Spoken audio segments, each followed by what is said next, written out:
And you're just running this like standard, you have this type of offense, and then you can just be like, I don't feel like going. I'm just gonna cross up now. Oh.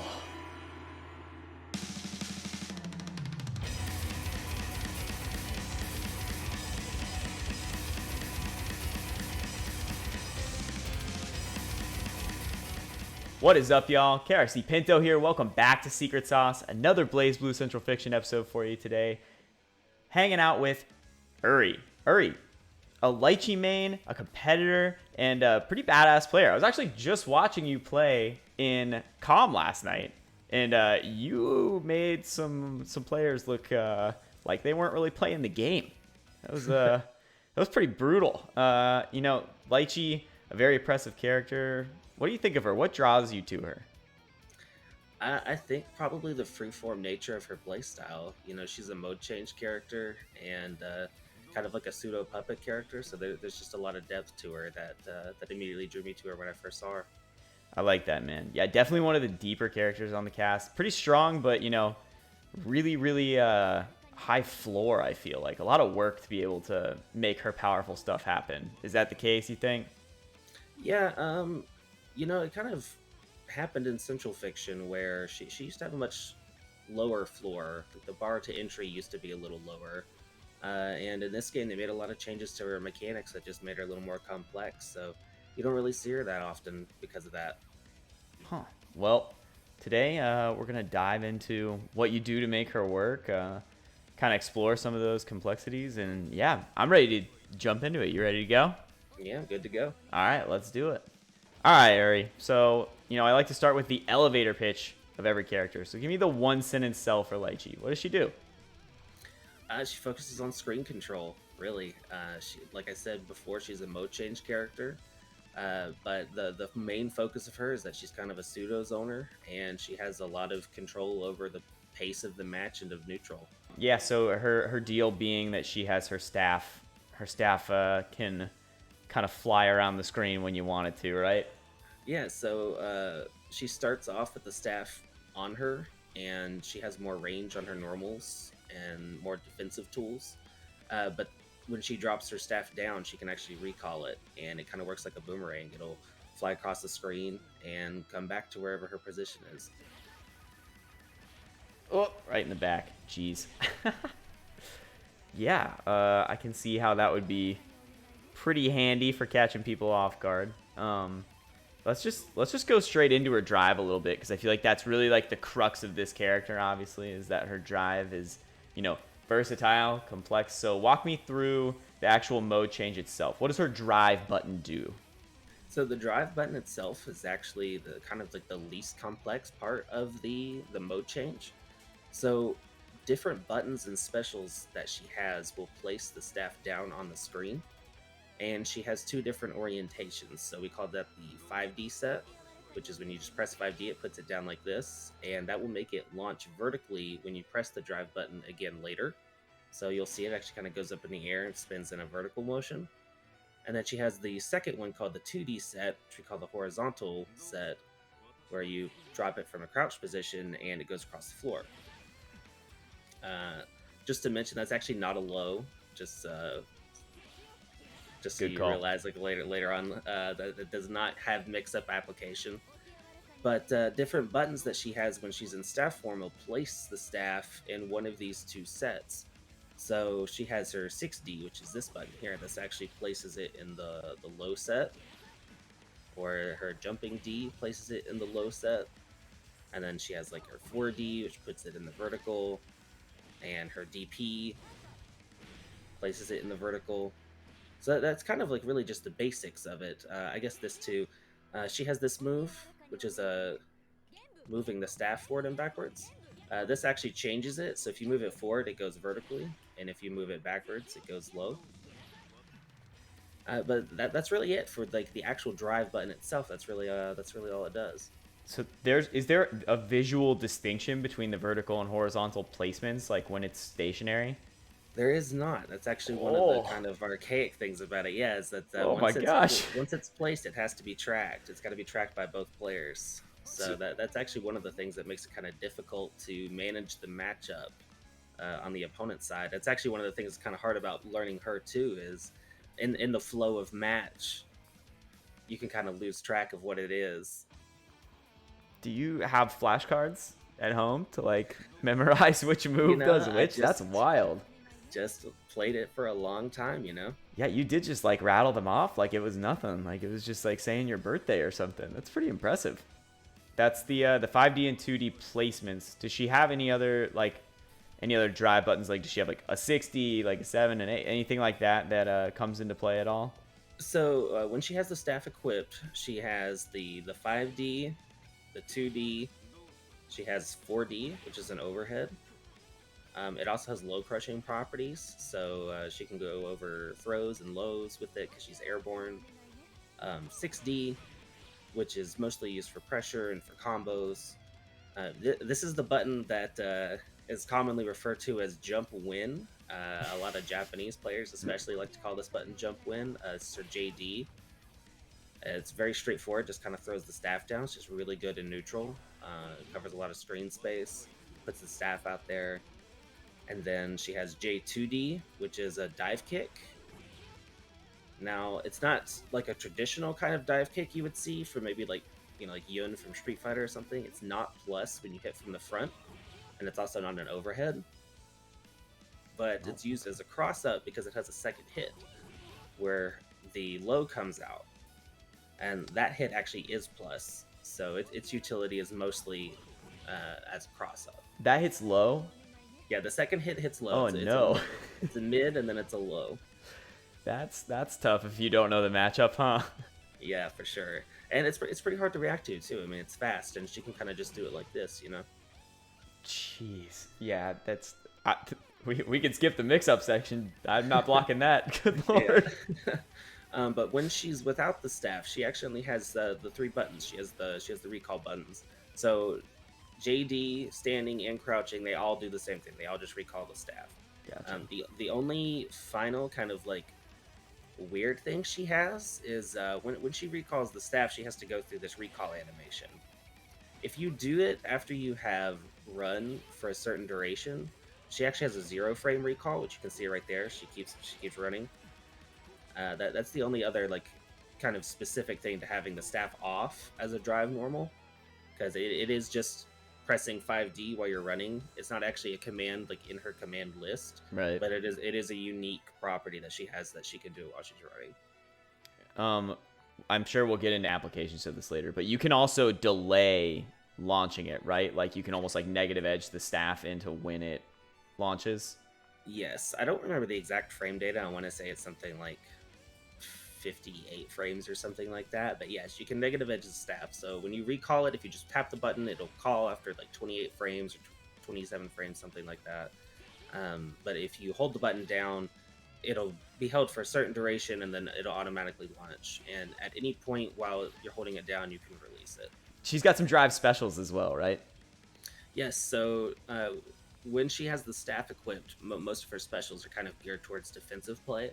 So she has 2 drive specials. One of them is just your standard, just reversal.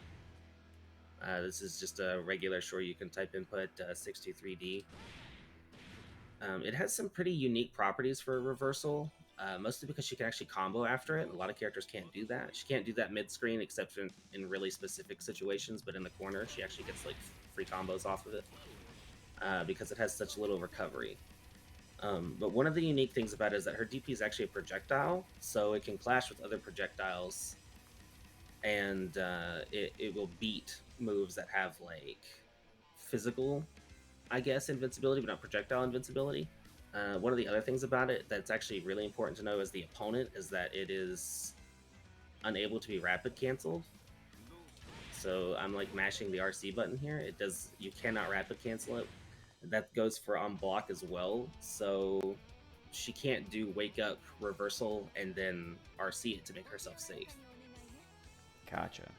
Does that does the part that comes down, does that track the opponent anywhere, or is it a set distance? It is a set distance. Okay. There is a unique property to this DP. So when you see it kind of goes up and then there's a delay before the hit comes back down, That final hit that comes down is actually a new projectile, because when it's off the screen, it actually despawns and then like makes a new projectile come down when it starts back.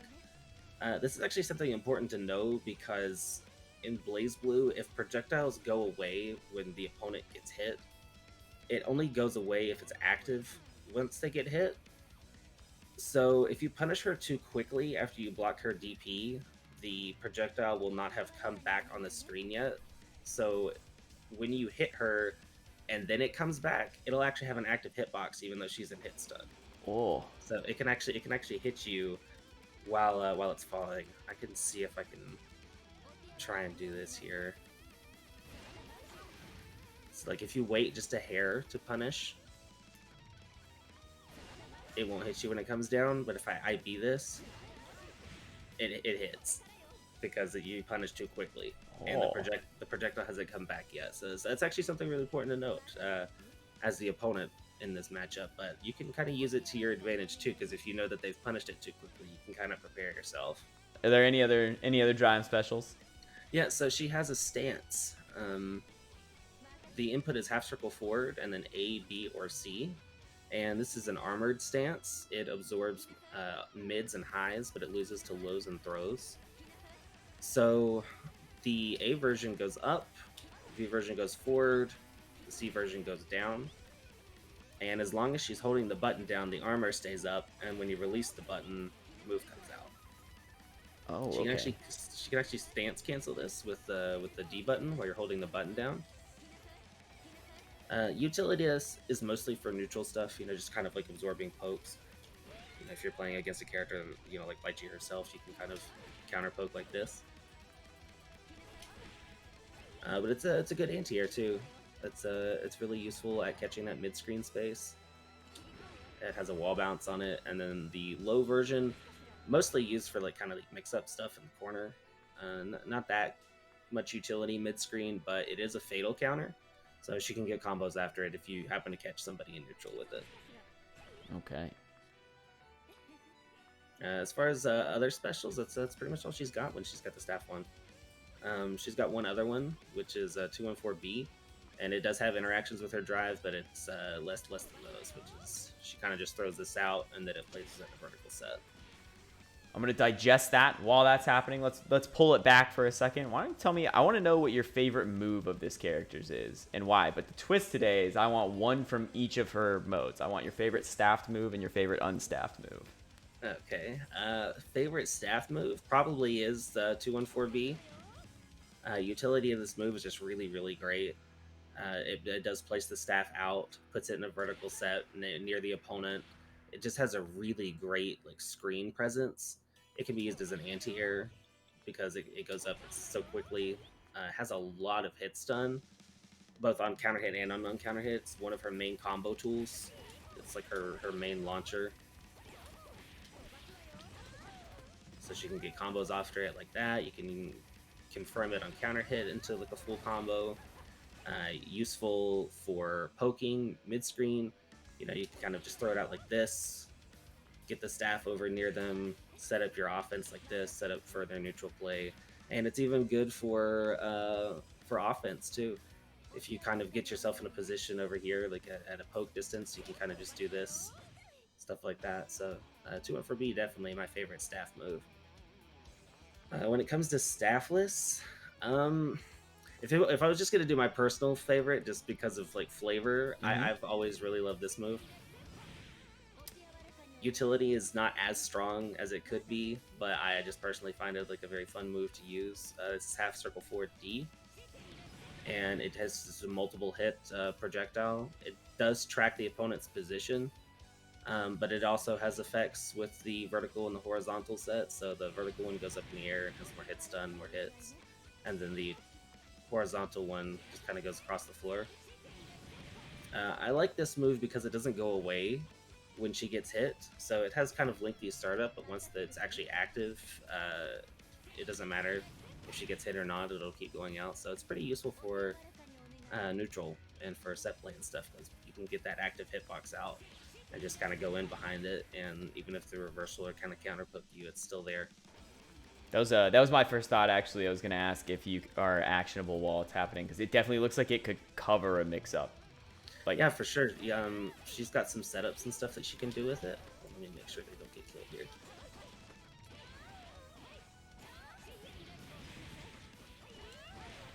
So she could definitely do stuff like that behind it. Yeah, particularly since the staff and her, like, the staff color and her outfit color are the same. I feel like you can definitely, like, high-low in there pretty ambiguously. Yeah, and she has some stuff where the staff is in front of her. This is one where she's in front of the staff. Or, not that. She's in front of the staff for this one, but then she has, like, this super... She's behind the staff, so, yeah, she's got some tricky stuff like that, too. All right, let's talk about neutral. You know, we already established Litchi is a screen control heavy character, so what's your approach to neutral with her? So, when she's got the staff equipped, she's kind of like a slower, more defensive poke-based character. So my approach usually is to just kind of like play more reactionary, kind of just control this long-range space. She has pokes like her 6B, her 2B that are really long, her 3C. She's got JC, which is a really big air-to-air normal. JB can be used as a cross-up from pretty far away, like this. And a lot of her specials are pretty far-reaching. She's got like a good anti-air kind of zoning tool with her 2 and 4B. She's got the armored stance that pokes pretty far, the reversal. So a lot of this is just kind of like playing slow, kind of watching where the opponent is, kind of making a wall. Her 5B is really strong and neutral as well. A lot of these are very disjointed hitboxes, so the staff is actually not a projectile on these. They count as physical hits, and they're completely disjointed from her, so she's got a lot of neutral presence just from her poke game. But the main thing to her neutral game is that you want to be really fluid with your mode changing and getting the staff out there. So one of the main components to her kit is that she can control so much screen space with her staff launch. So you can kind of control space with the horizontal launch across the floor. You can control the airspace with the vertical launch. And so she has a very fluid game plan between switching between these modes and kind of using the staff as coverage, sort of like a puppet character would, to move around and kind of like mount an offense and poke behind it, cover multiple angles. You know, like she could launch the staff in the air to cover the airspace while she covers the ground space herself, or do it vice versa by jumping and then kind of going like that. So my big focus is just to remain fluid in my game plan at all times. When she has the staff off, she actually gets a lot of mobility tools. She gets like the ability to jump to the staff, throw the staff like that, kind of like this lunge that beats mids that goes pretty far across the screen. So when you're kind of moving around, throwing the staff and stuff, you are more mobile, have more screen space that you occupy, but then when you get it back, you kind of slow back down. You go back to playing this poke game and then transition back whenever you can to playing fast. This might be matchup specific, but is her goal more of a like the end goal for neutral? Is it more to be in their face and kind of run a pressure heavy game, or is it to stay back and like kind of win a war of attrition with zoning? It is matchup specific. There are certainly matchups where she's going to play very slowly. Characters that can't deal with her pokes as well, like maybe Tager, Hakumen, Susanoo, you find yourself playing a lot slower just because you can win based off of the poke game. You don't have to rely so much on covering all of that area with like the staff launch when you can just do it with your normals. Even against like Azrael or something, having the armor stance and stuff like that is really good for beating his neutral tools out. Whereas some characters that are really quick and speedy that kind of get around the slow normals better, like Hazma or Taokaka, your goal is definitely to like kind of just lock them down and play more of like a zoning heavy, movement heavy game. Gotcha.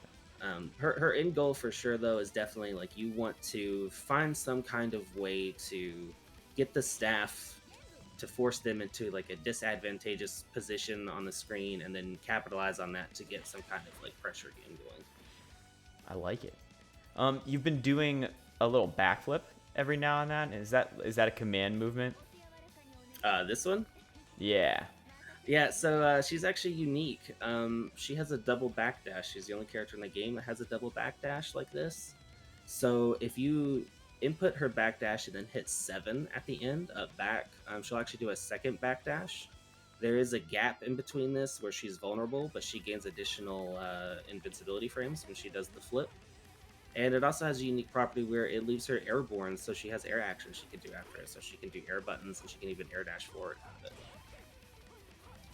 it. Ooh, that is tricky.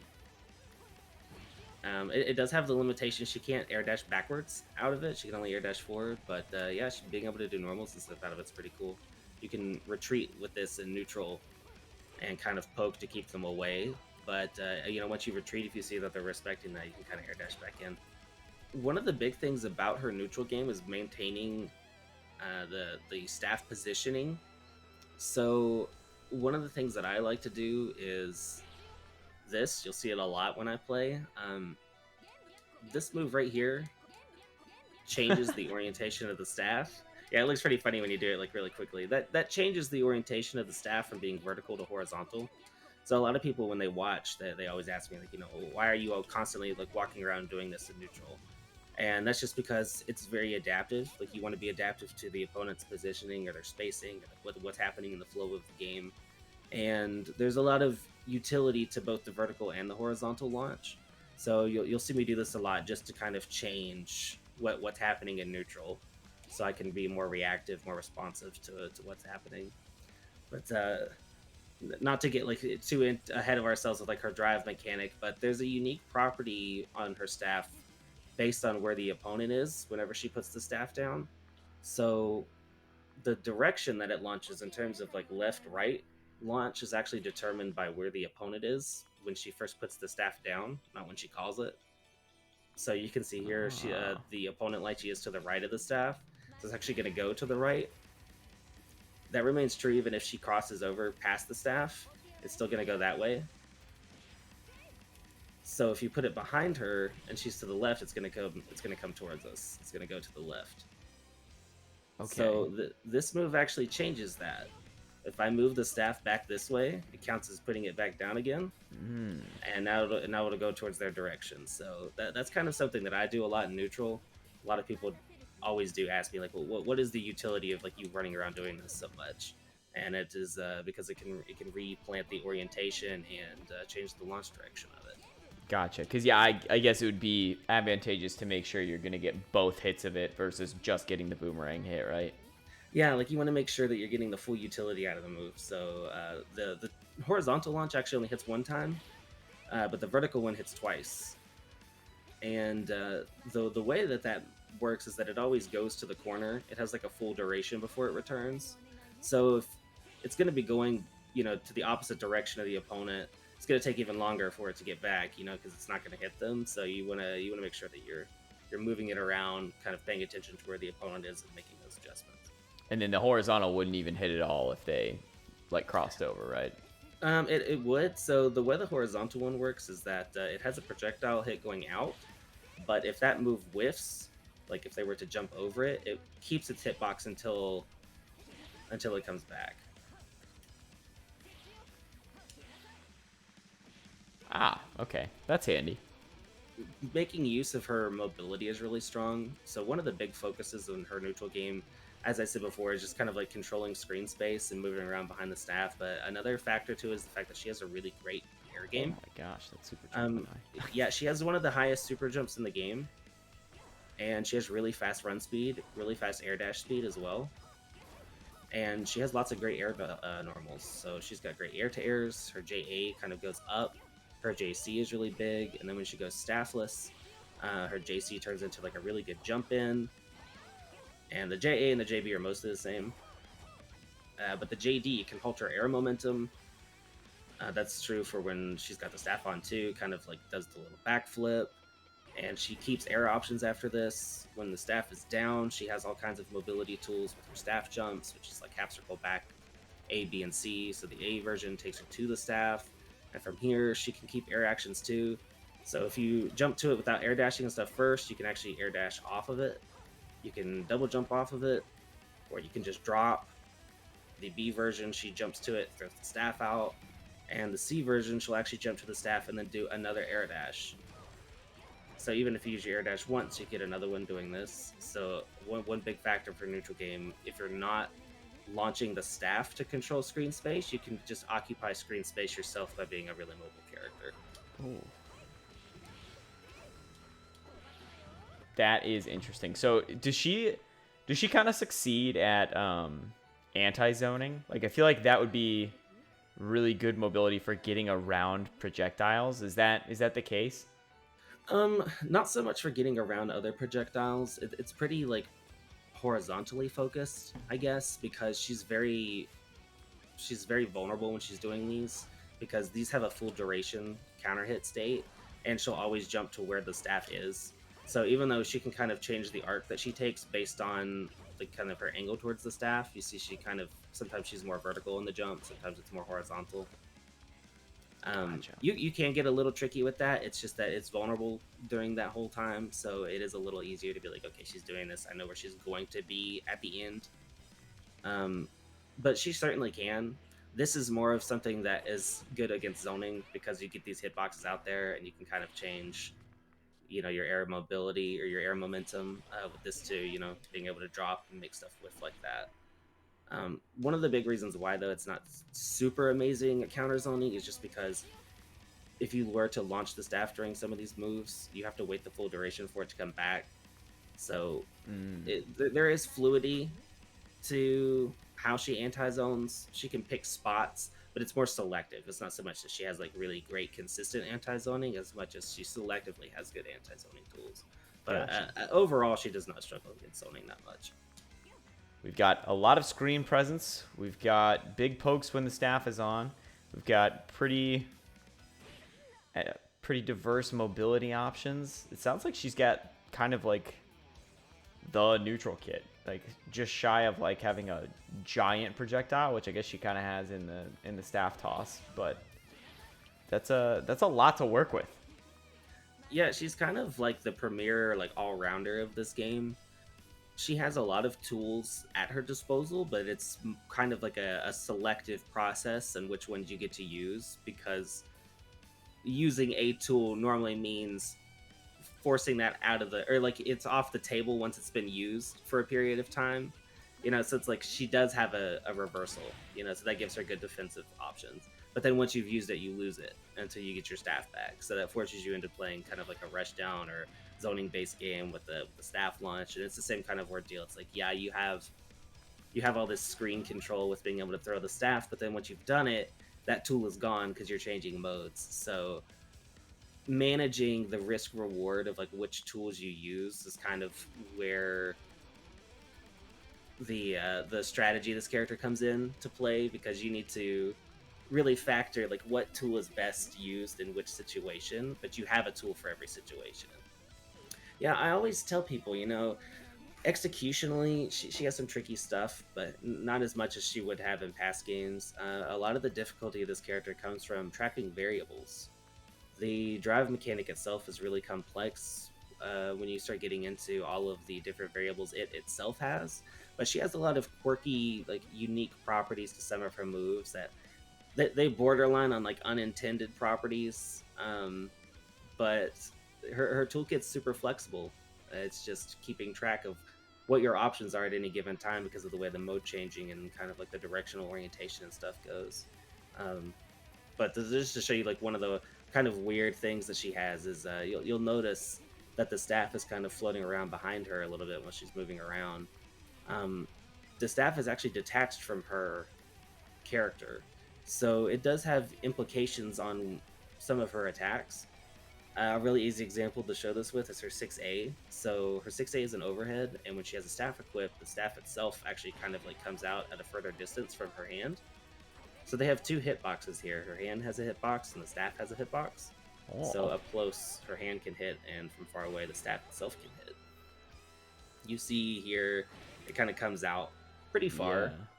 But if you do this with dash momentum, the staff moves slower than she does, so it actually can pull the hitbox back. So you see it's like kind of back where her hand is. Okay. So she can actually utilize this off of some other normals and stuff as well, like her 2B. The staff is way out there at the end of her foot, And if you cancel this into 6A, it'll actually increase the range for 6A like halfway across the screen. Oh. Because the normal's coming out from where the staff's position is, not where her position is. That's actually sick. I didn't know that. Yeah, it doesn't work with every move. Like her 5B does not obey this rule because it has its own animation. It has like a canned animation that's the staff like kind of manipulates how you can kind of see it here. But her 6B follows that rule. The 2B, 6A, her 4B, and her 5C, they all follow the kind of float rule. So you can kind of do something like this and see how the 6A is kind of going further each time. The 4B combos out there. Her 5C kind of goes across the screen like that. So it's definitely something she can use in her favor. You know, you can Gatling into 4B from further away because it's going to come out much further than where it normally would right here next to her. So we know that Litchi has all of the options in neutral, but let's talk about taking away your opponent's options. You know, let's say you close the gap, you put them in a blocking situation. It's time to make them sweat. What are you doing with this character to keep the pressure going? So there's two things about her. One is that when she has the staff equipped, there's bigger gaps in her normal Gatling strings. So the moves are slower. They have better hit stun than the staffless ones, but the startup is slower. So there's pretty big gaps here, like during pressure. You don't really get to like go kind of ham like this. But she has really good frame trap tools. So she has 5B into like 2C or like into 6D. She has good staggers like this. So you want to mix up kind of like just where you're doing your Gatlings and like the timing of them to discourage them from mashing when she has the staff on. She can frame trap with like this stance move and stuff like that. She has an overhead, and as I showed before, she can kind of like poke from further away and kind of mix up like this, which is pretty safe. But it's important to note that she has to frame trap like this because what you want to do is get them to respect your options instead of mashing out of the gaps, so you can start placing the staff down midstream. And when she goes staffless, it opens up a much larger Gatling table. So when she's got the staff equipped, she's mostly like an ABC kind of Gatling character. When she's staffless, she actually has Gatling options like 5B into 2A, and she can do 2B into 5B, 5B into 2B, 2B 6B. She can do 5B into 6A. Almost everything is jump cancelable on block when she's staffless. So she has a much more fluid offensive game when she's staffless. And the staff recall actually has a unique mechanic to it as well, where after a certain duration, I think it's 23 frames, she can actually cancel it into other actions. She can actually cancel the recovery of the staff launch into other actions. That includes jump and block, like anything in the game she can cancel it into. So once you get them blocking, you kind of get this very, very fluid offensive game plan where you're kind of placing the staff in different spots, and then you're going in with the staff launch itself. So getting them to kind of respect the staff normals so you can kind of open up the deeper staffless offense is the key there. And then when you're staffless, it's just about like kind of just going ham with it. You can use it like a puppet per se, kind of like a pseudo puppet, not quite as flexible, but you can use it to cancel your moves together to restart your pressure strings and cover your offense, give you conversions. So like if you wanted to frame trap into an overhead like this, you could use the staff launch in between. You can use it to do multiple overheads like this. So she opens up like a world of options when she gets staffless. So like in neutral, if you like, let's say you hit confirm, right? Are you structuring your combo routes to end up in a position where you're staffless in their face? Is that kind of like what you would aim to do there? Yeah, so most of her combos, they're going to end with this reversal. Because it leaves her at a very large frame advantage, and it leaves it in a vertical set knockdown. And you want it to be vertical set most of the time because it has 2 hits. So that just gives you more flexibility in your offense with having that return hit come back. The other one is that the horizontal launch actually launches them on hit, and the vertical one does not. That's pretty useful when you're doing offense and stuff, just because it gives you better reaction time. I suppose when you're doing your mix up and stuff like this, it's a little bit easier to react to them still standing than having a really weird launch mid pressure strain. You know, it gets really specific on how you have to hit confirm when you do the 2D ones. So most of your combos are structured to carry them into the corner as far as possible, and then end with the DP, and then you have your vertical lunge like that. So just to show like an example combo, she has really huge corner carry. So most of the time, she's going to end up in that position anyway. But a lot of her pressure structure or her offensive structure is to get it into 5D set.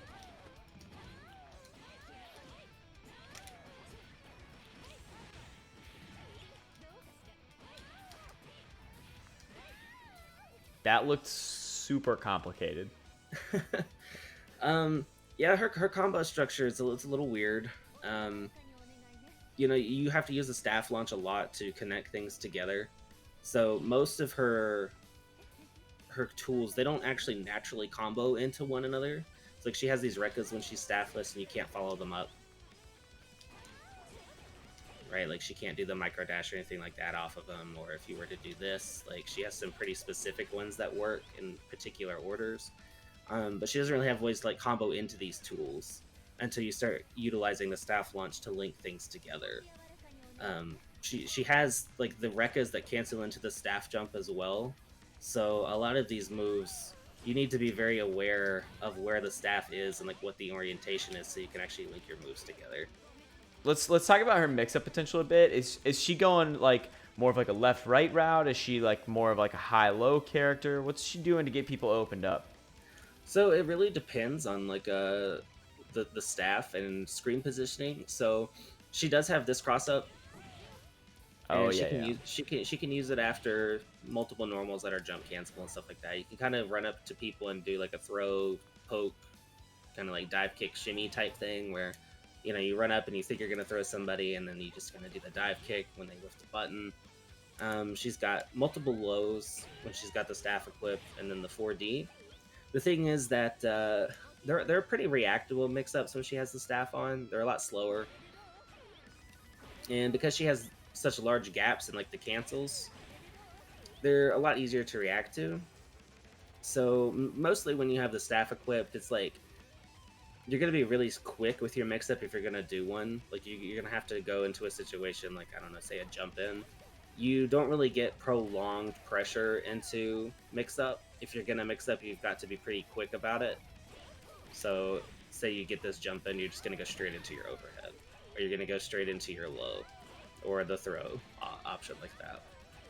That's more threatening than like kind of playing the stagger game and kind of running up and closing the gap again, because she has a lot of pushback on her normals too. So when she's got the staff on, her offense is more like stagger pressure, throw game, and then throwing in like a cheeky mix up every now and then just to keep them on their toes, you know, like maybe they're looking for the throw and you just kind of overhead them out of nowhere or something like that.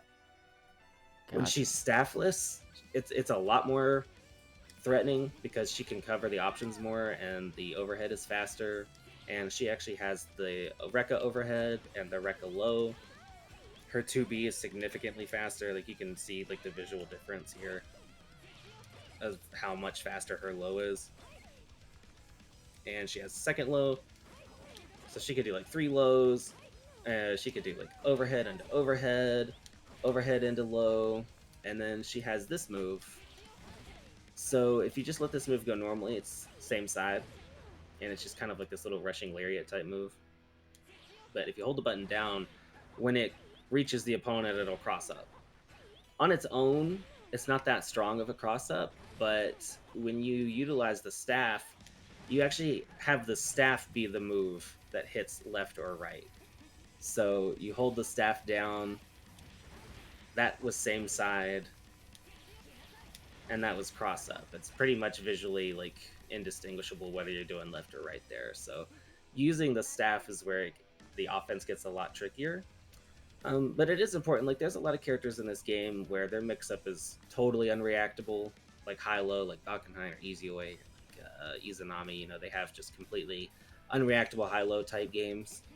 Hers is more on the reactable side. She has bigger gaps. A lot of her stuff just has like more standardized frame data. But the pressure is what really makes it really strong, because you can target kind of the opponent's mental stack or just put a lot on the table for them to have to think about, and then you have more flexibility of being able to put the mix up in there, right? So like say a character like Valkenheim, he has this instant overhead, but it's locked behind his meter, and being in wolf form, she doesn't have that limitation as much, so you're able to be more freeform with it. You can do mix-ups like this, where you just do that multiple times and frame trap with the staff launch, or just do these lows into like an overhead reset with an air dash. You don't have to launch the staff. You can use that to kind of keep them respectful from wanting to mash, from discouraging them from trying to kind of using different options and stuff. And one of the other last tricky things she has is when the staff comes back in the vertical set, it actually has a vacuum effect. So you can see that second hit pulls them out. She can use that for mix up in the corner. So let's do like this.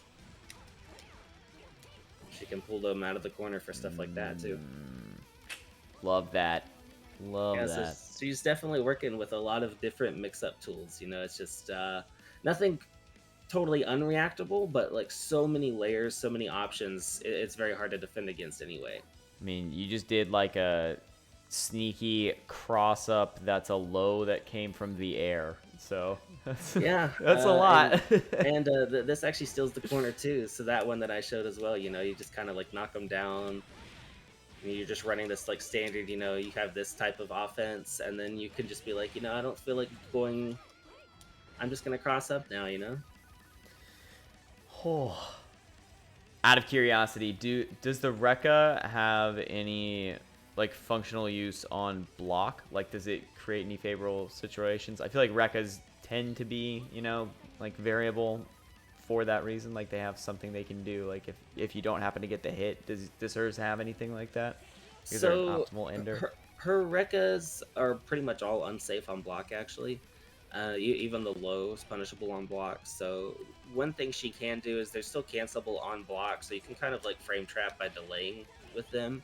But once you get into the Rekka chain, unless you've got meter or the staff to cover the recovery on it, she's going to be punishable on these. So useful in offense and on block, but mostly like when you have the staff with you, or you have 50 meters, so that way you can cancel them.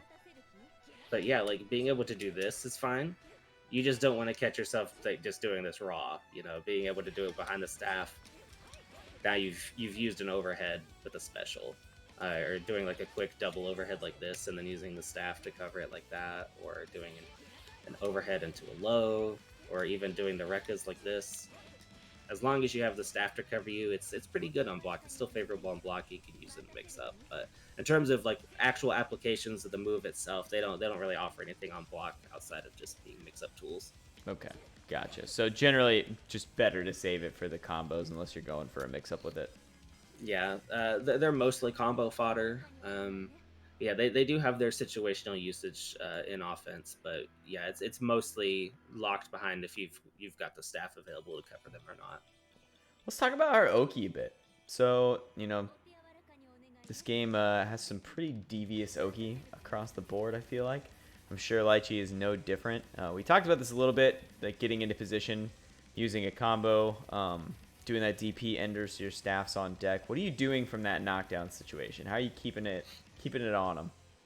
Yeah, so mid-screen, it's a lot harder to run offense mid-screen in this game on knockdown just because of how the teching system works, but it's pretty standard for her. You kind of just run forward, you hold the staff launch, and then react to how they're teching and stuff like that. So you kind of run forward and check rolls with 2A while you hold the staff. You can air dash if you think that they're just gonna like back roll, or they're gonna do a neutral tech, which for the most part in this game, like just doing neutral tech is what most people do, because rolls can be tech trapped in this game. So most of the time you just kind of run up like this behind the staff, and one of the reasons why it's important to call the staff is that it gives her a non-committal way to meaty the opponent. So you can safe jump like this, but that doesn't catch rolls. So for her, most of the time, you're just going to use the staff as like your meaty tool instead of using her herself, just because it's a lot less committal and it has better option coverage. She actually is a character that struggles against catching rolls, hilariously, for her to be as strong as she is. One of the reasons why mostly is just that her 2B has a lot of startup and a lot of recovery, and it doesn't really have like a hitbox that catches rolls when it goes forward.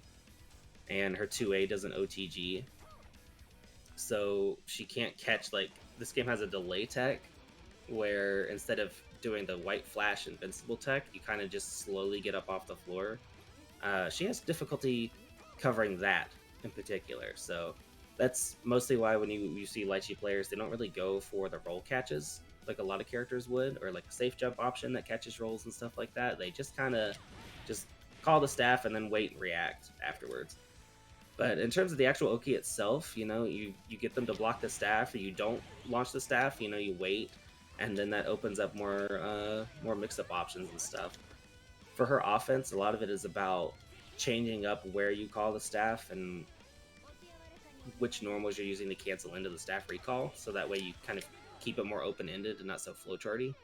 So for Oki, you don't actually have to call the staff. You can kind of get them to respect that you usually would use that to cover options, and then instead keep it for later, meaty with her, and then use it as a cancel option, or you can just do it immediately. You can just do it like this. So there's a lot of flexibility here. You can go straight into cross-ups. That's a cross-up. You can go straight into like lows. Layer it like that. So mid-screen, it's pretty straightforward. You just kind of just run forward and throw the staff out. In the corner, she has more setup options. So the default for her Okizeme is usually to do this. Use backdash to space yourself so that way they can't roll out. And this also puts her in a really good position to be safe against most reversals. Most of them don't go this far. And then you're going to do the staff recall just like mid-screen. And use this to threaten them so that way they don't want to jump out or like mash or anything like that. And then you go in for your offense, and it's the same type of offense. It's the high-low, stagger pressure resets with the staff launch, stuff like that. You're going straight into this, which this actually crosses people's inputs up too, so that could be tricky on knockdown, since they could be trying to do a reversal and it'll come out the wrong way, or they'll just get like a heavy button, like a 6C or something like that, instead of the actual reversal input. And then same deal as mid-screen, you don't have to launch the staff, you just kind of use that as your layer 1 to get them to block, and then you can open up more pressure options for using it later. But she has particular combo routing where it ends with the horizontal set instead, so all of her staff launch specials are affected by the vertical and the horizontal set. So she has a super where the vertical one is a reversal and like a combo ender that does a lot of damage. You can see it kind of just like goes up here. The horizontal one has slower startup and no invincibility, but it's a lockdown super. So you can see it's 13 hits. You have so much time to go behind it and mix them up. She's standing behind it, so there's like a visual block here. And so if you want to use that for Okizeme, she has ways to structure her offense, or structure her combos into that move instead. So this would be like a really basic setup into it.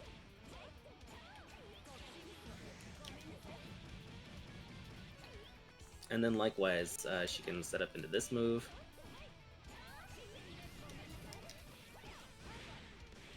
And she has some tricky like corner cross-ups like this.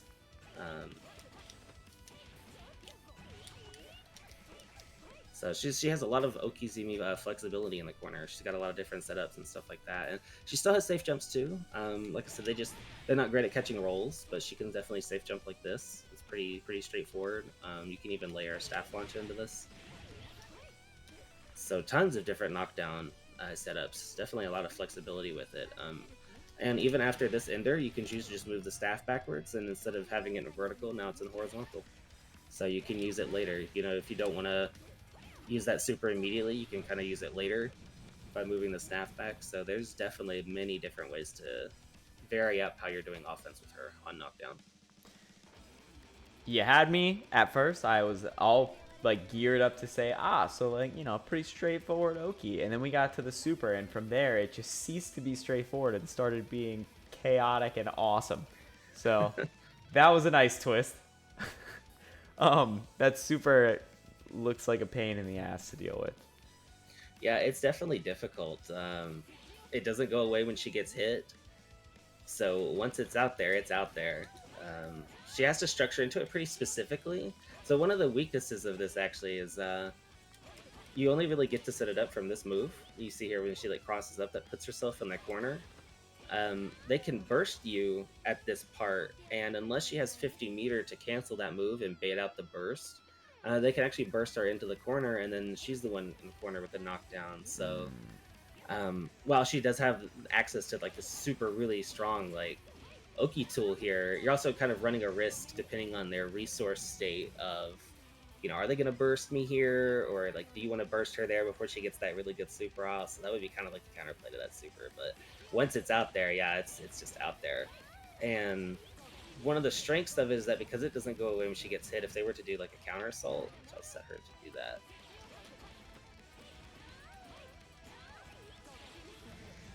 Right, and it hits you, it'll actually punish them, and then you can go back in with your offense again too. So you really have to respect it once it's on the table. I was looking while it was going to see how much chip it does. It doesn't look too brutal on the chip. Yeah, in general, like her chip is nothing like crazy.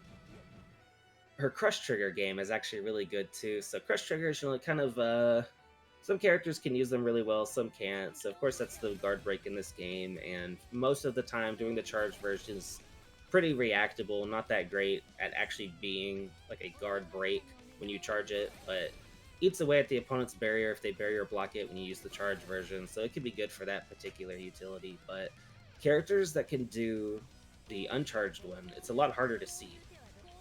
It's a lot harder to react to, so the drawback to them being harder to react to is that normally you can't combo after them unless you're like really, really close to the opponent. You can get like a jab or a throw or something. So like this doesn't really work. Because she has such flexibility in the staff and the fact that she can negative edge it, she can actually use it to combo after her crush trigger on the fast version. And she has the super that keeps them locked down, and if you have a lot of meter at your disposal, you can kind of like sneak in the crush trigger, and it's hard to see, you know. So her guard break game is actually really strong, and that's a factor in her offense and her Okizeme as well, because in the midst of looking for all of these cross-ups and throws and stuff like that, you also have to watch for her being able to do a really, really fast guard crush. And hers actually it goes like really far. It's actually a really, really long range guard crush. Jeez. It's actually affected too, though, by that dash momentum I talked about earlier. If you dash into it, actually cuts off some of your range. Oh, that's interesting. If you find yourself with like a 2D set, it's a little harder to run her standard offense in set play. So she has the ability to jump cancel. I should mention this about this move, actually. She can't special cancel into this move. It just has a hard restriction where you cannot special cancel into it. So using it to restructure your offense is something that's not normally on the table, but you can kind of get around this by DKing it. Oh. So that can be useful in her Oki or in her offense, because most of the time you want to have the vertical launch instead of the horizontal one. So if you do happen to catch yourself like off of some kind of weird confirm or stray hit, you have a knockdown with this. You can either just like kind of do this on the knockdown so that we have better offense while they're teching, or you can just wait until later and then kind of use this to restructure. But it is common that you find yourself like the staff is way over here and I just got a knockdown from like this side of the screen. You know, I'm just gonna do this and now I have better offense again. So something to keep track of for sure. Keeping track of her sets on knockdown is pretty important, and it does change how she structures her Okizeme. So we've talked about this like sparingly throughout. You know, it's a fighting game. Sometimes you have to play defense. So she actually does have some pretty decent defensive options. So let's walk through what your mindset is when you have to block with Litchi. Yeah, so she does have a lot of defensive tools actually, but they are kind of like a one and done type of deal. So her reversal is very strong. It's very fast. Like I said, it's projectile, so it can beat stuff that is like invincible to strikes, but not to projectiles. Where some DPs wouldn't beat it, she can beat it with hers because it is projectile. But then, of course, it has like the other drawback, right? Where say like armor that doesn't beat or that does beat projectiles but not strikes, it'll beat that. Or like projectile invincible moves can beat it. It can even clash with like some projectiles, and you won't actually get the hit because it'll eat the hitbox and stuff. But yeah, really standard DP. There's like nothing really special about it, except the fact that it's got that projectile property. This is not super useful as like an actual defensive tool. Like I got knocked down or I'm blocking, so I'm going to use this like armor stance. It has too much startup for that. So that one's not as much of a factor, but the double backdash is definitely like a big thing. It does have vulnerability between the two steps, like I talked about before, but it's totally possible, like, you go over the first one and then they're going to block or try to mash like on in between the hits or something like that to punish the first backdash, and then you actually go through it and punish it with the second one. It goes over lows. So RPSing with this on defense can be pretty good at times, especially mid-screen because it goes back so far. It makes a lot of distance here, so if they do a knockdown, say they're going to do a safe jump, and the initial backdash beats the safe jump, normally most characters would be punishable in their backdash recovery off of a safe jump like that, right? Like if you were to layer like this, say that JB whiffed, the 5B would come out and punish the backdash. For her, depending on the character or the setup, she could actually go through that option select, and now she's out. So that's definitely something that's available to her. And then she actually has reversal supers. So she has this one called Chinroto. Not or safe on block, but does function as a reversal. And she just kind of goes into this big like Ranbu type super. But it works as a reversal as well. Has a lot of invincibility. And she can do that when she has the staff on and when she has the staff off. So that's always an option. She has 50 meter. And then she has this super. So this one has less invincibility, but you notice it doesn't go away when she gets hit. Right. So as long as the active frames begin, that super is out. And it's really, really strong when she's been knocked down in the corner for that reason, because once it's out there, they have to respect it. And if they get caught blocking it, it's actually plus on block because it has so many hits. So you can see that right there, like she's recovered far before they have. So it pseudo reversal super, it does have some invincibility on startup. It's just the invincibility runs out quickly. But as long as it trades or as long as it's active, like she's good to go mostly. So that's definitely something she can use as a wake-up option too, or done like mid-pressure. The last thing. Let's see if I've kept up real quick. That one is the vertical staff version of that super. The vertical staff, yes. Let's go. When it's horizontal, it has longer startup and it doesn't have any invincibility. So something important to keep track for both players, because that opens up like a whole nother defensive option for her if it's in vertical state. And if you aren't tracking the resources properly or like the states and stuff, as the opponent, you could kind of catch yourself eating a super. I'm proud of myself for getting that. I feel like I passed a pop quiz. All right, third thing. Go on. So this move, this is called Kanchan. This move has body property invincibility. So it's not mid invincible, because BlazBlue has different states or like properties for head, foot, like air, body, mid, low, all of these different things. They all have their own categorizations. And invincibility works that way too. So an easy way I could show this, let's see, I'm pretty sure it'll beat her 6B. Yeah, so you can see here, her 6B is considered a body property move. So the invincibility will actually go through it if I time it properly. But it won't go through all mids. So like her 2A is foot property, even though it's still a mid. So the 2A will always beat it. So you can see that there. Yeah. So selectively in offense or on defense, if you see the startup of a move that you can go through with this invincibility, you can use this as a reversal. So say they like do something like this, right? you can get out like that as well. Does she do well with system mechanics defensively too? Like, she seems like, if she has the staff, she seems like a character that could make use of like barrier pushing people away. Does she have a good, I always mix up what it's called in this game, but the dead angle attack? How does she work with those system mechanics? Yeah, she actually does really well with those mechanics and stuff. So, like you said, barrier pushes people out, and she has these really long range pokes and stuff, so that can be useful. Pushing them away and then being able to do these things, making gaps to where she can DP with instant block. Instant blocking to give yourself more frame advantage or less block stun, I should say, and being able to DP through that or do like this lunge, like I said, and the reversal super and stuff like that. Her counter assault, which is the dead angle. It's actually a really good one. It's pretty big. It's very long. She does her 6B animation, and it has a hitbox all the way down to her foot, so can't really be low profiled. One of the pluses of hers, a lot of the counter assaults in this game don't have hitboxes that extend like into the character. Like a lot of them are at the tip of the hitbox.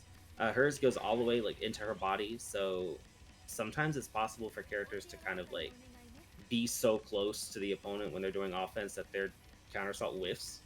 Ragna is a character that's like a good example of the counter assault that whiffs a lot up close. Hers does not have that issue. And then she has one of the highest super jumps in the game, so that makes her chicken blocking like really strong. If you IB and push people out, you can kind of super jump away and stuff, and kind of like close or get out of the corner, or, like kind of move around the screen and stuff like that. And then again, she has the double backdash, so like being able to make gaps with IB or with barrier gives her a lot of leeway to just kind of use just standard movement tools to get away. So yeah, definitely a character that has great usage of the general system mechanics. One of the only things that kind of is not so great for her in terms of like universal options is her 5A is 6 frames, but her 2A is 7 frames. Her 5A whiffs on crouchers though. So during offense, a lot of people can like stagger with like a 2A or something like that as well. She can't really mash out with her 5A like that. And since the 2A is slower, if the character has faster 2A or a faster 5A than her that hits crouchers, a lot harder for her to mash out of pressure than for a lot of other characters, just because she can't use the faster jab kind of to just like mash through the pressure. Gotcha. That's really the only like universal kind of option that she's a little weaker than some other characters. Is just the fact that she's got to use the 2A for that kind of RPS where most characters could use like their 5A. Okay, I think it's time for everyone's favorite spot. It's time to see some sauce, dude. So some sauce. This character, pretty variable combo routes. I want to see either your favorite combo or your flashiest combo, and if those two things happen to overlap, that just rules. That rules a lot. But yeah, she has some pretty fun fatal combos. Well, let me make them not block.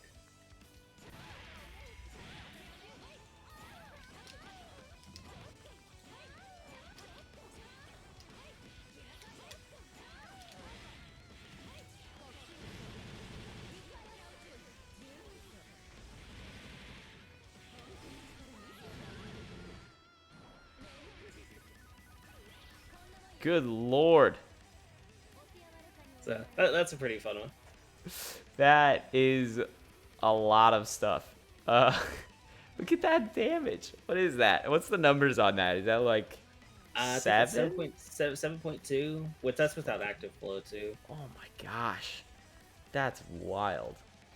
So Drive Part 2. We've walked through the game plan a good bit. And I know there's a lot of depth to this drive that you want to dive into. So walk me through kind of the deeper points of her drive. How does the staff come into play now that we've laid out a little bit of what her game plan looks like? So I mentioned it before. The direction that the staff launches is based on the orientation to the opponent relative to the staff, or the position relative to the staff when it's placed. So when you first put it down, if they're to the right of it, then it's going to go right. I talked about that before. This move changes. It counts as like resetting the staff. So it counts as like a brand new placement. It treats it like you just put it down for the first time. And this is really important to know for combos and stuff because she has other moves that actually count like this as well. So when she's on the staff, these rekkas that she does off the top of them, if you see the kind of staff like wiggles at the top, Right. That's an indicator that she's done something that is resetting the staff orientation. So her combo structure is really specific because a lot of it has to do with how she's using the staff to launch. So let's just give like a really basic example. I'm going to put her 5D down here, and that's the vertical launch that's going to kind of go up in the air. If I do it off of her overhead, you see it whiffs here because it's going this way. Right. If it's 2D set, she actually gets a combo off of this because it's going to go across the floor instead of up in the air, and it's got the launch to it. If it's going this direction, you have to factor that it's going to come back to you like the wrong way, so that changes your combo route. If it's close to them like this, then it's going to come back faster because it's going into like this corner. And if you don't want to do a staff launch at all, like you can do the staff jump with this kind of routing to get yourself to the staff instead of doing the staff launch itself. So keeping track of the staff positioning and the orientation of the launch matters a whole lot for a combo game. And it's really important for neutral too, because you want to make sure that you're getting like the full utility out of the staff launch. And moving around actually has an effect on the staff as well. So you can kind of see here it tracks her position. If I'm crouching, it's going to go lower. If I super jump, it's going to go up. So she can use this to control screen space by actually moving herself around as well. And depending on, like, say it's going to go this direction, it's not going to actually go back to them because it's tracking me. So you can use this to your advantage as well, like being able to run in like this to prolong when you're going to get the staff back. So being very aware of the left-right directions and like the vertical and the low set and stuff like that gives you a whole set of different tools. It affects this specials that she can use in neutral. This one does correct to where the opponent is though, so like even if it's kind of over here and then they get to this side, it's still going to track them, so that's something to keep in mind as well. But she has a unique mechanic that I didn't talk about before. So in this game, characters have a Gatling table, and this table usually has restrictions on it. So to give you a basic example with her is she can do 5B into 2B in her string, but she can only do each of them one time. So she can only do this once in a string, doing the 5B into the 2B, I mean. So when she is staffless, she has a separate Gatling table, and she can do 2B back into 5B. And normally she doesn't have this Gatling when she has the staff equipped. If she launches her staff and gets it back mid-string, it actually counts them as two separate moves. So like staffless 2B and staff 2B are two separate moves. So if I were to do something like this, where I do 2B, 5B, I can't go back into 2B when I'm staffless, right? Because I can only do it one time. But if you pick it up mid-string, you can go back into 2B again. Oh. So this is something that's like really important for her combo structure, her offense, and it's a unique little quirk about her drive where if you get your staff back mid-string, then that reopens the ability to do reverse Gatling cancels because you're technically doing different moves.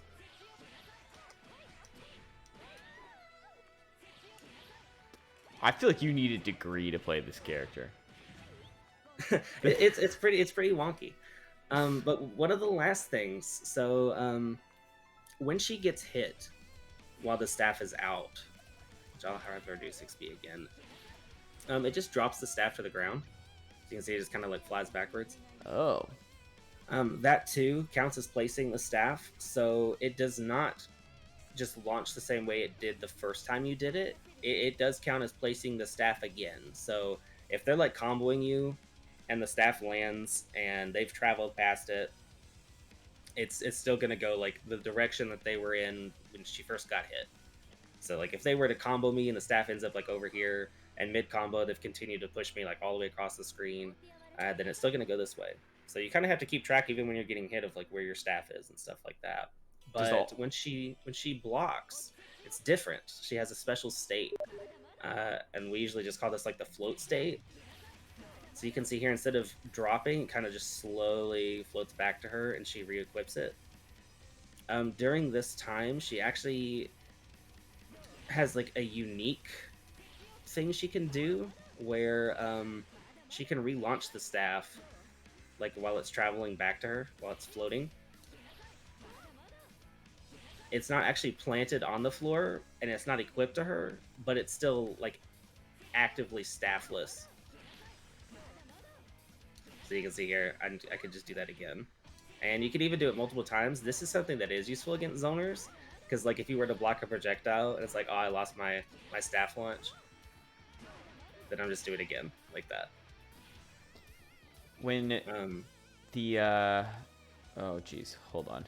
The version where, okay, so when you get hit and it comes back and replants itself, does the orientation change? Like, does it go between vertical and horizontal? It doesn't. It keeps the orientation, and that's true for the float state as well. Okay.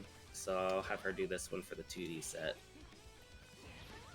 So you can see here, it's still 2D again. I launched it a second time.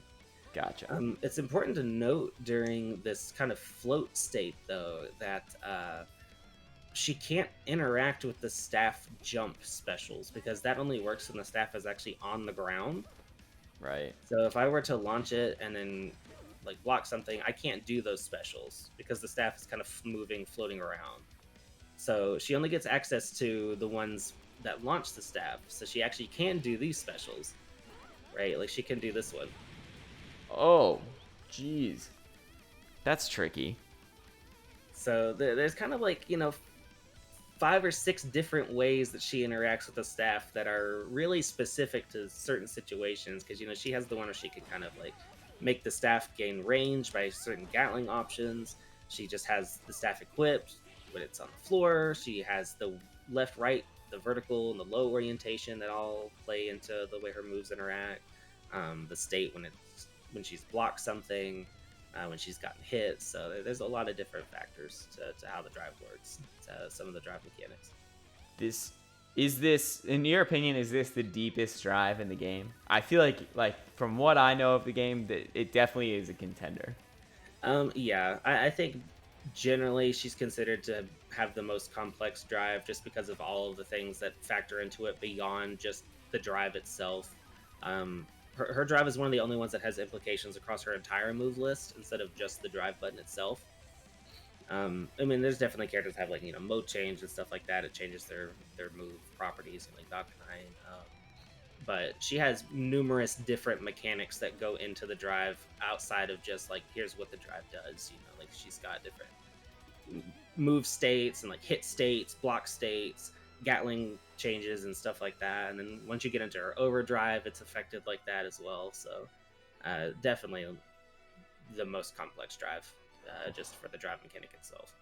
Any other deep cut drive knowledge that we should know? Nothing about the drive itself, I think. Pretty much just her overdrive after that. Oh, well, we can move to that if you want to do that. Sure. So her overdrive basically just turns her into a regular puppet character. Let me set this to infinite. So when she's in overdrive, she basically turns into like a third mode. This one's similar to the float state, where she can't do the specials that launch or like move her to the staff, and she can't do any of the launch specials either. She only has the lunge, and she has the Rekkas, because they don't interact with the staff at all. But you can kind of see it follows her around, and it's doing this little spin. When you press a direction and the drive button, it'll actually launch out in that direction. And it works for all 8 directions. And she can do it at any time. So to show, normally when she does a staff launch, she does this little spin. And she has to go through that full animation, and she can't do it like during special moves. She can't launch the staff like that. When she's in overdrive, she can do it at any time. She can do it during specials. She can do it during movement, and it's totally detached from her. She can even do it and then like walk. So it is just a complete like separate entity, just like a regular puppet character would be. And then the second thing that she has when she's in overdrive is it removes the restriction on her Gatling table completely. So most characters, you know, they have like some flexibility. She herself can do like 5A into 2A normally, 5A or 5B into 6A, stuff like that. But in Overdrive, she loses the once per string restriction, so she can actually do every move twice, like this. And she can Gatling anything into each other except for her 6C. So her 6C will end her string no matter what. But she can even do things like 3C into 5A, like full string. Anything goes into anything. So if you've ever played Melty Blood or Under Night in Birth, the reverse Gatlings that they have in that game, the reverse beat, that's pretty much exactly what she's like when she's in Overdrive. Good lord. So she has all of that factored in with the ability to do the kind of the puppet style thing here, and it gives her really, really strong offense and very flexible combos. Let's set them to block.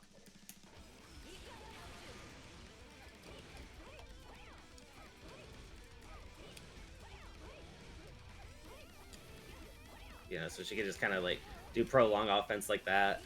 She could do the cross up here.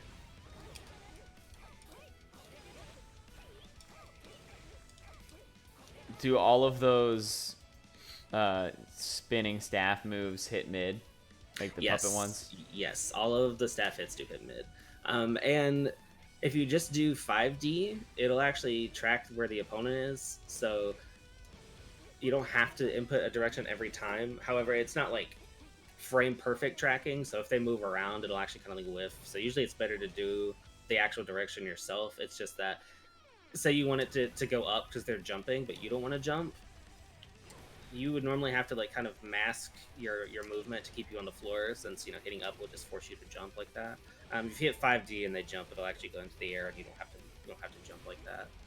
But they are all mid, and you can kind of see it here. If you time it properly, you can kind of get it to go out before it returns back to you. So pretty useful for like neutral control too, because you don't have to, you know, press buttons or anything like that with her yourself. You can just kind of block while you're moving the staff around like this when you're in Overdrive. So very, very strong with that. But yeah, pretty much just turns her into like a rush down monster with this for a period of time. The Gatling restrictions being lifted and then being able to cover herself like that. You know, you can pretty much just frame trap infinitely like this. That is horrifying. So yeah, it's actually a little less complex than her regular drive is itself, but when you add it on to the rest of the stuff, you know, it's just yet another thing that makes her drive so complex. Last thought on this: do you usually, because she has so many defensive options in your matches, are you saving your burst in favor of using OD most of the time? I actually feel like she's one of the characters in this game where burst is very practical for her over Overdrive. Not over Overdrive. I mean, Overdrive in general is just like a very strong mechanic. Every character can utilize it in very great ways. Burst is more selective for most characters, though, just because the value of Overdrive is so high in this game that you usually want to prioritize it over Burst, especially because it takes so long to get Burst back. However, she has such demanding control over neutral and has such easy ways to enforce her own game plan against most characters in this game that using burst to maintain momentum can be very strong for her, because she can close out a game with it. So like, say you know, you're playing your own offense and you kind of get them into the corner and they do something and it hits you, you can definitely just like burst them back into the corner and then close the game out like that. Or, you know, you have mostly maintained pacing control over neutral or over the match, and then kind of goes awry, you can burst and just restabilize in neutral, and that could be a win for her. You know, most characters would use Overdrive the exact same way. They get put into an unfavorable position and they use Overdrive to kind of like turn the tide, and that's usually what they would go to over burst, just because maybe they don't have such great neutral prowess, or they can't make their game plan like immediate off of the burst where she can. You know, getting a burst with her mid-screen is basically just like, let me not do that. Let's do it like this. Right? Like they're full screen and now you're back at like in control of neutral. Right. So it's actually very valuable with her to burst like that. But for sure, she has the same applications of overdrive as other characters, but way more flexibility with burst than most characters do. And because she has such a slew of defensive options, yeah, like being caught without overdrive or without burst, like say you've mismanaged it, or you've gone into the next round and you just used overdrive to close out the game and stuff, definitely not that much of a detriment to her. Especially when she has meter. When she has meter, she has all these reversal options. She's got counter assault, 2 reversal supers, the mid thing that she can do, and like this is actually very fast too. So this is actually, I think this is 7 frames as well. In the air, it's actually 5 frames, which is super fast. Defensively though, like you can definitely just like kind of throw this out too, because as I mentioned, her this is a little slower, and her 5A whiffs on crouchers. You can just kind of like do this in a situation where you're going to be mashing anyway, right? Because it's so fast. It's like you don't really care if you're going to trade or get hit because you're mashing. You just want to do something that's fast. This can be pretty useful for her too. It's 50 meter, because she can throw this out there because it's so quick. All right, Uri. So let's say someone came to you tomorrow. They said, hey, I'm thinking about picking up Litchi, but I'm on the fence about it. What would you say to them to push them over the fence? Why should someone be playing Litchi in BlazBlue Central Fiction? I think that if you're a person that values flexibility and playstyle versatility, then you would want to play a character like Litchi. She's definitely one of those kind of jack of all trades type characters, but she's actually a master of a lot of them, and that's pretty appealing if you're somebody that never likes to feel like that they don't have a tool for a specific situation. If you're somebody that struggles on defense, you've got defensive options that you can use between the DP and all of these other reversals that she has. If you want really strong offense, she's got that. If you want good pokes and like neutral game, she has that. If you want really cool combos or like combo flexibility, she has that up her sleeve as well. Really deep, complex mechanics if you're somebody that likes to lab a lot. And she's just got a lot of tricky stuff up her sleeve too. She's got lots of really unique mechanics that forces the opponent into tracking variables and put a lot on their mental stack and kind of just like topple them over. If you're somebody that wants to overwhelm the opponent with lots of tricky setups and like neutral capabilities, and it's definitely she's your character. But one of the big things for her is that she's widely considered to be top 5 in this game. A lot of people think she's even top 3, and her matchup spread is super strong. She only really loses to 3 characters in this game, which slightly up for debate, but I think at this point in the game's lifespan, most people agree that she loses to Izanami, S, and Mai. So, Izanami being the only actually top tier character out of that list, the other two are kind of just like an A tier. So she has really, really good matchup spread against the other top tiers in the game. So super capable of playing the game against most of the cast. So if you want a character that's just overall really strong, really flexible, with the stipulation being that she's one of the hardest, more complex characters in the game mechanically. I wouldn't say executionally, maybe for some people because she has to negative edge a lot. Then yeah, she's definitely a character, just very straight, or very strong, very poignant game plan, and just really good. Fair enough. You said it very well there. I would definitely add, if you enjoy studying, she seems like a great character for that. She's very study heavy. If you want to be in the lab a lot, which I'll have to say, you have to be in the lab a lot. Like, she's not a pick up and play type character at all. At a base level, it can seem kind of simple, like, oh, you put the staff down, you throw the staff, you run behind it, right? And then you start realizing, like, oh, I wanted it to go this way, but then it went the wrong way. Like, what's happening? You find yourself a lot like, to get the most out of her combos and her hit reward or her offense, you have to track a lot of variables. Her basic B&B changes depending on her screen positioning, the opponent's positioning, where the staff is, if it's going left or right, if it's going up or down. Those are all factors in her combo game and her offense, her neutral. It permeates through her entire game plan. So you definitely have to study, and you've got to be in the lab, and you've got to pay attention in matches too. So it's definitely a character that takes a long time to get the hang of.